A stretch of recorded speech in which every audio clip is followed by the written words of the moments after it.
Yan ho, mga kalipad. Si Mark mag-ano po ng papagayo. Magbabalot po ng papagayo. Mark, shout out mo. Ayan. Tingnan mo na kay Kuya Franz. So, Kuya Franz to. No. Kuya Franz, kumapos. Bago yung kanyang saranggola, debuwan. Ang tawag daw di sa papagayong dipuit. Yan o. Ang laki. Shoutout kay Kuya Berto at kay Kuya Franz, kay Kuya Kalitar. Shoutout sa inyo dyan.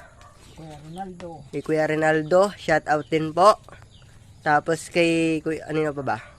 Sa lahat na vlogger po, ng mga nag-ano ng papagayo at saka ng ibang vlogger pa. Maraming salamat po. Shoutout sa inyo lahat dyan, mga loads.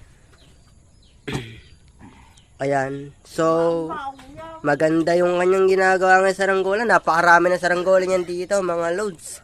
Baka naman, pa-support po. Ayan o, ang dami niyang papagayo, mga ka-idol. Ayan o, ang laki ng, ano.